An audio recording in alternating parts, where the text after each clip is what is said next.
As soon as I saw the title card, I knew I was going to have fun with this one. Hoomanz was developed and published by Coffee Cup on October 27, 2025 for Windows PC, and they were kind enough to send us a key to the game for the purposes of this review. Hoomanz are destroying the forest, and we need to stop them. And in order to do so, we need to take on the scariest creature the forest has at its disposal, which in our case is Shoo, a fox-like creature that, when hidden by the shadows, looks like a terrifying beast. Until you get hit by the light, and it's obvious you're just a cute and cuddly little fox creature everyone wants to hug. So in order to scare the Hoomanz away and get them to leave the forest, you must stay hidden in the shadows. The controls are pretty simple, with the ability to dash in a direction or over gaps, the ability to call out to attract anyone in your direction, and the ability to scare anyone that's frightened and within range. What is missing from this game that threw me off though at first is there's no jump. In order to get around, you'll mostly use the dash ability in order to cross over gaps in levels, and you'll need to find ramps to get to higher platforms so you can dash to the other ones nearby. Using these controls, you navigate around the levels to find the different Hoomanz to scare. But in order to scare them off, you first need to frighten them, and there's a multitude of ways you can do that.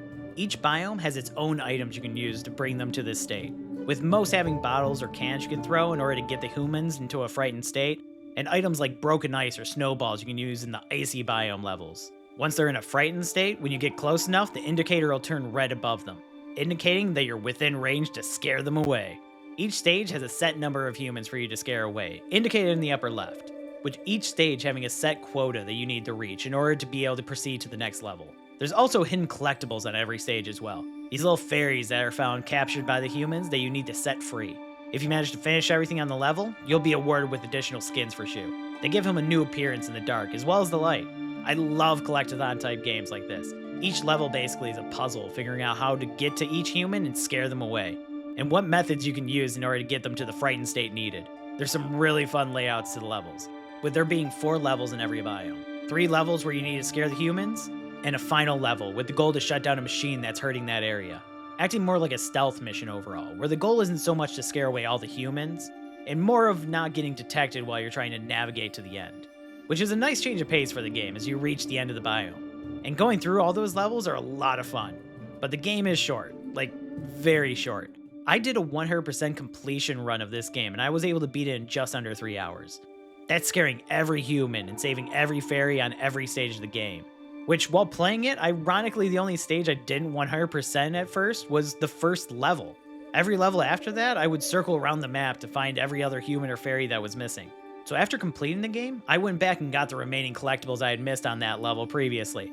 But once I finished it, there really wasn't much left for me to do. I really wish this game had a challenge mode or some harder difficulties where you could go through the levels again, with extra challenges to them like more Hoomanz to scare or less items to use to get into a frightened state. And I hope at some point these kind of things could come to the game, especially since the developers are still invested into the game. They actually had a speedrunning competition going for the game's demo, and I can see this game appealing to speedrunners, who will find ways to scare the exact number of humans that you need in order to progress to the next level, or the perfect route to scare all humans as quickly as possible. And there is a scoring system based on pulling combos by scaring more than one human at a time, with you losing points for getting caught by them. So for people looking to reach the top of the leaderboards and try and score the highest possible number of points, there are some options for you. But for everyone else, sadly there's not really any content after you've beaten the game. Although I will admit, for the time I was playing it, it was a ton of fun.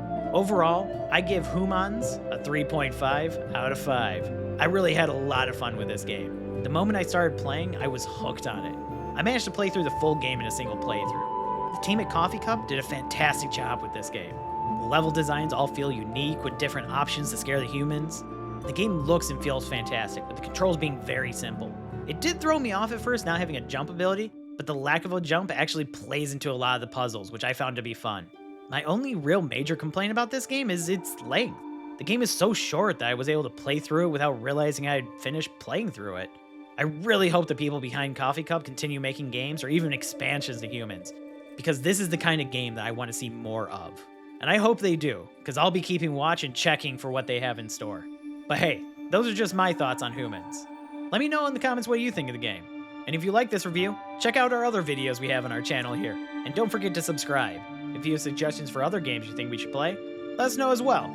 Until next time, this has been Brad with the Bickering Nerds.